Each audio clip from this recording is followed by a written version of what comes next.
Hi friends, எல்லோரும் வணக்கம். எப்படி இருக்கீங்க? அண்டு இப்போ நான் என்ன பேச போகிறேன்னாக்கா, டாபிக் வந்து என் கையில் ஒரு லெட்டர் போஸ்ட் கார்டு இருக்குது. இது என்னதுன்னு கேட்டிங்கன்னா 90s கிட்ஸுக்கு 80s கிட்ஸுக்கு அதுக்கு முன்னாடி பிறந்தவங்களுக்குலாம் தெரியும். சரிங்களா? இது வேறு ஒன்றும் இல்லைங்க, போஸ்ட் லெட்டர் தாங்க. இது அந்த காலத்துலலாம் 2000 வரைக்கும் 2005-6 வரைக்குமே எனக்கு தெரிஞ்சு வேலிடாக இருந்தது. இப்போ யாரும் இது அதிகமாக யூஸ் பண்ணுறது கிடையாது. எல்லாம் இந்த ஃபோன் வந்ததுனால வாட்ஸ்அப்பு டெக்னாலஜி வந்ததுனால எல்லாருமே ஏதாவது வேணும் இது பண்ணணுன்னாக்கா வாட்ஸ்அப் மூலியமாகவே ஃபோன் பண்ணியே தொடர்பு கொண்டு இருக்கிறாங்க. இதோட மதிப்பு குறைஞ்சிருச்சுங்க. இதெல்லாம் யாருமே இப்போ யூஸ் பண்ணுறது இல்லை. ஆக்சுவலி என்னென்னாக்கா போஸ்ட் பாக்ஸோட இதுலேயும் எடுத்துட்டாங்க. சரிங்களா? இப்போ யூசேஜ் இல்லைன்றதுனால போஸ்ட்டு பாக்ஸ் அங்கங்கே இருக்கும். சரிங்களா? அந்த இதுவை கூட எடுத்துட்டாங்க. இப்போ நீங்கள் உங்களுக்கு அது 2K கிட்ஸுக்கெல்லாம் தெரியணுன்னாக்க ஒரு சிம்பிளாக ஒரு படம் சொல்கிறேன். பூவே உனக்காகல நம்ம அந்த காமெடி ஆக்டர் நம்ம போஸ்ட் போடுறதுக்காக போவார். அப்போ அவர் கையில் ஒரு பாக்ஸ் மாட்டிக்கும். சரிங்களா? அதுதான் போஸ்ட் பாக்ஸு. சரிங்களா? அது போஸ்ட் ஆஃபீஸ்லேயும் இருக்கும். அண்டு அங்கங்கே ஒரு 4-5 ஸ்ட்ரீட்டுக்கு ஒரு போஸ்ட் பாக்ஸ் மாதிரி வச்சுருப்பாங்க. அதில் டைமும் போட்டிருக்கோம், எந்த டைமுக்கு அவங்க எடுப்பாங்கன்றதும் போட்டிருக்கோம். 3:30க்கு ஒரு வாட்டி எடுப்பாங்க, 5:30க்கு ஒரு வாட்டி எடுப்பாங்க. சரிங்களா? நம்ம இதுக்குன்னு போஸ்ட் ஆஃபீஸ்லாம் போக தேவையில்லை அந்த காலத்தில். சரிங்களா? நம்ம போஸ்ட் பாக்ஸில் போய் போட்டு வந்துட்டோன்னா அவங்க 3:45க்கு போஸ்ட்மேன் எடுத்துன்னு போயிடுவார் போஸ்டெல்லாம். சரிங்களா? அதே மாதிரி திருப்பி நம்ம போட்டோம்னாக்கா 3:45க்கு மேலே போட்டோம்னாலும் 5:30 மணிக்கு ஒரு வாட்டி எடுத்துன்னு போயிடுவாங்க. ஆக்சுவலி 2 வாட்டி எடுப்பாங்க. சரிங்களா? அப்போ ஒரு டைம் போட்டு போவார். மறுநாள் காலையிலேக்கு ஒரு டைம் போட்டு போவார். மதியானம் 12 மணிக்கு ஒரு வாட்டி. அது மாதிரி போஸ்ட் கொடுக்க வரும்போது அந்த போஸ்ட் எடுத்துன்னு போயிடுவார். நம்மளுக்கு பைபிள் வேணால் சென்ட் ஆகிடும். சரிங்களா? எனக்கு விவரம் தெரிஞ்சு எனக்கு ரிசல்ட் வந்தது 1 to 5th வரைக்கும் எனக்கு ரிசல்ட் வந்ததுன்னு பார்த்தீங்கன்னா இந்த போஸ்ட் கார்டில் ரிசல்ட் வந்துருக்குங்க. சரிங்களா? அதான் 1ஆவதுலேருந்து எல்கேஜி யூகேஜி படிக்கிறதுலேருந்து 5ஆவது படிக்கிற வரைக்கும் இந்த இதுவும் இங்கிலாந்து லெட்டர் கவர் ஒன்று வரும். அது இப்போ வரது இல்லைங்க போஸ்ட் ஆஃபீஸில். போஸ்ட் ஆஃபீஸில் கிடைக்கும். அது ஃபஸ்ட்டெல்லாம் இங்கிலாந்து கவர் கொடுங்க நீட்டு கேட்டோன்னா, இங்கிலாந்து கவர்னால் நம்மளுக்கு இப்போ க்ரீன் கலர் கவர் மாதிரி இருக்கும் அந்த இங்கிலாந்து கவர். சரி, England colour green colour or blue கலரில் இருக்குங்க. சரிங்களா? அது நம்மளுக்கு நீங்கள் யாருக்காவது ரகசியமாக ஒரு தகவல் அனுப்பணும்னாக்க அந்த இங்கிலாந்து கவர் எப்படி இருக்கும்னா, முன்னாடி இப்போ இது இருக்குது பார்த்தீங்களா, இந்த இது ஃப்ரண்ட்டில் இருக்கும். நீங்கள் அதில் 2 பக்கத்துக்கு எழுதுகிற மாதிரி இருக்கும். ஃபோல்ட் பண்ணி அழகாக அனுப்பி விடுற மாதிரியும் இருக்குங்க. அது அந்த லெட்டர்லேயும் எனக்கு ரிசல்ட் வந்திருக்கு. இந்த போஸ்ட் கார்ட்லேயும் எனக்கு ரிசல்ட் வந்திருக்கு. சரிங்களா?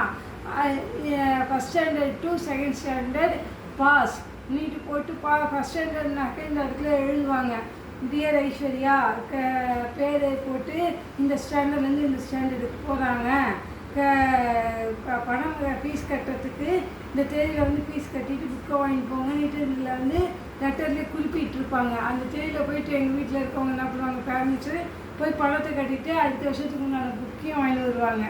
எனக்குலாம் அப்படி தாங்க இருந்திருக்கு. சரிங்களா? நான் 5th வரைக்கும் இந்த இதுவை இந்த லெட்டரை யூஸ் பண்ணியிருக்கேன். அதுக்கப்புறமும் எங்கள் அம்மா இந்த லெட்டர் யூஸ் பண்ணி தான் இருந்தாங்க. என் பாட்டிக்கு ஏதாவது லெட்டர் தேர்வுலேருந்து போகணுன்னாலும் இந்த லெட்டர் யூஸ் பண்ணியிருக்காங்க. சரிங்களா? இப்போ இது கார்டு போய் கேட்டிங்கன்னா கொடுப்பாங்க. ஆனால் இது யாரும் யூஸ் பண்ணுறது கிடையாது. போஸ்ட் ஆஃபீஸில் யூஸ் பண்ணுறது கிடையாது. அதாவது போஸ்ட் ஆஃபீஸில் இருக்கா இல்லைன்னு தெரியல இப்போது.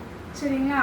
நான் இப்போ இது எப்போ வாங்கினேன், ஸ்டாம்பும் ஒட்ட தேவையில்லை. ஆல்ரெடி இதில் ஒரு ஸ்டாம்ப் இருக்குது பார்த்துக்கோங்க. அதனால் இதில் ஸ்டாம்பும் ஒட்ட தேவையில்லை. சரிங்களா? இதில் ஸ்டாம்ப் ஒட்ட தேவையில்லை. இதுக்கு நம்ம இப்போ வர இங்கிலாந்து கவர் எப்படி இருக்குன்னாக்க,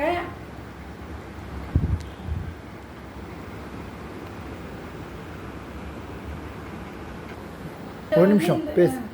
இந்த போஸ்ட் கார்டில் என்னன்னாக்க இதில் டூ அட்ரஸ் எழுதலாங்க. இந்த சைடில் ஃப்ரம் அட்ரஸ். சரிங்களா? இதுக்கு தான் இந்த சைடு யூஸ் பண்ணுவாங்க. நாம் ஷார்ட் குறிப்பாக எழுதணுன்னாக்க இந்த சைடில் நம்ம எழுதி அனுப்பிவிடலாம். சரிங்களா? இந்த லெட்ரு பத்தலைனாக்க இன்னொரு லெட்டரையும் வச்சு நம்ம எழுதி அனுப்பிவிடலாம். நம்ம ஏதாவது நம்ம ரொம்ப லாங்காக எழுதணுன்னாக்க இங்கிலாந்து கவரையும் யூஸ் பண்ணிக்கலாம், இந்த லெட்டரையும் யூஸ் பண்ணிக்கலாம். இதில் வந்து ஸ்டாம்ப் போட்டணும்னு அவசியம் இல்லை. இல்லை ஆக்சுவலி வந்து ஸ்டாம்பில் வந்து எவ்வளோ காசு போட்டிருக்குன்னா 50 காசுங்க. இந்த ஸ்டாம்போட இது ஆக்சுவலி வந்து கார்டே ₹1 தான். இந்த ஸ்டாம்புக்கு 50 காசு, இந்த கார்டுக்கு 50 காசுன்ற விதத்தில் தான் ₹1 தான் வாங்கினாங்க. நான் வாங்கினது வந்து 2018, 19 வாங்கினேன். ஆனால் இப்போ இல்லைங்க. இப்போலாம் யூஸ் பண்ணுறது என்னன்னாக்கா ப்ரௌன் கலரு கவரு, அதுதான் இங்கிலாந்து கவராக சொல்லி கையில் கொடுக்குறாங்க. அது வந்து எனக்கு அது மனசு ஒப்பலை. இப்போ ஏதாவது வேணும்னா லெட்ரு எழுதணும், ஏதாவது இது பண்ணணுன்னாலும் நீங்கள் மெயிலில் அனுப்பிடலாம், இதுவில் அனுப்பலான்றாங்க. போஸ்ட் ஆஃபீஸோட இது வந்து போயிடுச்சு. இதெல்லாம் வந்து நம்மளோட பொக்கிஷங்க. இதெல்லாம் வந்து மிஸ் பண்ணிட்டோம் நம்ம. அதே மாதிரி வந்து வாழ்த்து அனுப்பணுன்னா ஃபோன்லேயே நம்ம இது பண்ணிடுறோம். ஆனால் அந்த காலத்தில் பார்த்திங்கன்னா க்ரீட்டிங் கார்டு இருந்தது. சரிங்களா, யாருக்காவது வாழ்த்து பர்த்டே அனுப்பணும், பொங்கலுக்கு அனுப்பி விடணுன்னாக்க க்ரீட்டிங் கார்டு இருந்ததுங்க. எனக்கு தெரிஞ்சு 2008 எதுக்குமே வந்து க்ரீட்டிங் கார்டு இது வந்து இருந்தது. அதுக்குன்னு ஒரு ஷாப் வச்சுருந்தாங்க. ஆனால் இப்போ க்ரீட்டிங் கார்டோட இதுவும் போயிடுச்சு. இப்போ இருக்குது, க்ரீட்டிங் கார்டு இருக்குது. ஆனால் அதெல்லாம் யாருமே அதிகமாக யூஸ் பண்ணுறதில்ல. பெரிய க்ரீட்டிங் கார்டு தான் கிடைக்கிது. நான் ஒரு கடையில் கேட்டப்போ ₹250 ₹350 பெரிய க்ரீட்டிங் கார்டு தான் கிடைக்கிது. நம்ம வந்து அந்த ரேஞ்சுக்கு பெரிய கார்டு வாங்கி கொடுக்கலாம் வேண்டாம். நம்மளுக்கு சிம்பிளாக இருந்தாலே போதும். யாராவது வந்து இந்த ஆஃபீஸில் வந்து எல்லாரோட கையெழுத்து போட்டு கொடுக்கணுன்னா மட்டும்தான் அந்த பெரிய க்ரீட்டிங் கார்டு தேவைப்படும். சரிங்களா. ஆனால் வந்து இதில் என்னன்னாக்க சின்ன க்ரீட்டிங் கார்டு இப்போ வந்து நிறைய டிசைன்ஸ் வெரைட்டிஸ் எல்லாம் இருக்கும் க்ரீட்டிங் கார்டில். அது எல்லாமே போயிடுச்சு. இப்போ ஃபோன் வந்ததுனால வந்து நம்மளோட இந்த மாதிரியான அனுபவத்தெல்லாம் வந்து நம்ம எழுதுகிற ப்ராக்டிஸையும் விட்டுட்டாச்சு. லெட்டர் போடுறோம்னாக்கா எப்படி அனுப்பணுன்றது கூட யாருக்கும் இப்போ தெரியறதில்லை. இதில் பார்த்திங்கன்னா தெளிவாக கொடுத்துருப்பாங்க. சரிங்களா. ஃபஸ்ட்டு உங்கள் பேர் எழுதலாம். ஃபஸ்ட்டு லைனில் வந்து பேர், செகண்ட் லைனில் வந்து அட்ரெஸ்ஸு. இங்கே பின்கோடுக்கு வந்து சென்னையோ இல்லை வேலூரோ ஏதோ ஒரு திருச்சியோ ஏதோ போட்டுட்டு இந்த பின்கோடு நம்பர் பாக்ஸில் கொடுக்கலாங்க. அது மாதிரி இருந்தது. அதே மாதிரி இங்கே வந்து ஃப்ரம் அட்ரஸ். சரிங்களா. இந்த ப்ளைனான இடத்துல ஃப்ரம் அட்ரஸும் இங்கே வந்து டூ அட்ரஸும் எழுதுகிற மாதிரி இருந்தது. சரிங்களா. இதெல்லாம் வந்து நம்மளோட பொக்கிஷம். இதெல்லாம் வந்து போயிடுச்சு. லெட்ரு போனதுனால என்ன ஆகிப்போச்சுன்னா நம்மளுக்கு எழுதுகிற ப்ராக்டிஸும் போயிடுச்சு. சரிங்களா. எழுத்து பயிற்சியும் போயிடுச்சு. இப்போ வந்து ஃபோனில் நம்ம டெக்ஸ்ட் பண்ணுறப்போ என்ன பண்ணுறோம், தங்கிலீஷில் தான் அனுப்பி விடுறோம். நம்மளோட தாய்மொழியில் யாரும் எழுதுறது கிடையாது. சரிங்களா. இதை வந்து மறக்க வேணாம். இப்போ 2K கிட்ஸு இப்போ பிறந்திருக்க குழந்தைங்களுக்கெல்லாம் இது தெரியாது, என்னன்னே தெரியாது. சரிங்களா. ஃபோன் தான். சரிங்களா. ரொம்ப நாளாக நான் இந்த வீடியோவை போடணும்னு நினச்சேன், இப்போ தான் போட முடியுது.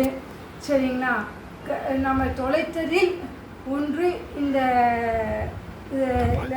தபால் அஞ்சல் வழி இதுவை வந்து நம்ம வந்து தொலைச்சிட்டோம்னா நான் சொல்லுவேன். சரிங்களா. நம்ம மிஸ் பண்ணுறதுல இது ஒன்று இருக்குது.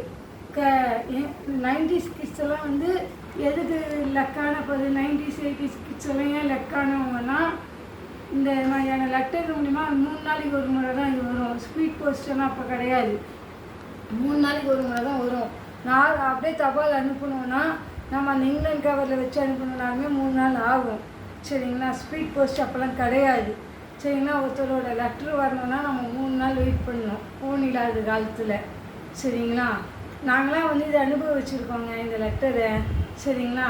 இப்போ பார்க்க முடியாதவங்க பேச முடியாதவங்களுக்கெல்லாம் இந்த லெட்டர் வந்து எவ்வளோ ஒரு இதுவாக இருந்து சேவிங்லாம் பண்ணி வச்சுருக்காங்க. எங்கள் அம்மா இந்த லெட்டர்ஸ் எல்லாம், எங்கள் பாட்டிகிட்டேருந்து வந்த லெட்டர்ஸ் எல்லாம் இப்போ தான் அதெல்லாம் வந்து எங்கள் அம்மா இறந்த பிறகு தான் எங்கள் அப்பா அதெல்லாம் கிழிச்சு தூக்கி போட்டார். எங்கள் பாட்டிகிட்டேருந்து வந்த லெட்டர்லாம் எங்கள் அம்மா பொக்கிஷமாக எடுத்து வச்சுருந்தாங்க. அதெல்லாம் இவ்வளோ லெட்டர்ஸ்க்கு இருந்தது. அதெல்லாம் இப்போ தான் எங்கள் அப்பா வீட்டை க்ளீன் பண்ணுறவங்க கிடச்சிதுன்னு தூக்கி போட்டுட்டார். நீங்களும் வந்து யாராவது இது பண்ணியிருந்தீங்கன்னா அனுபவிச்சிருந்தீங்கன்னா அந்த லெட்டர் கல்ச்சரை வந்து அனுபவிச்சிருந்தீங்கன்னா கமெண்ட் செக்ஷனில் வந்து கமெண்ட் பண்ணுங்கள் ப்ளீஸ். தேங்க்யூ. நன்றி. நமஸ்தே.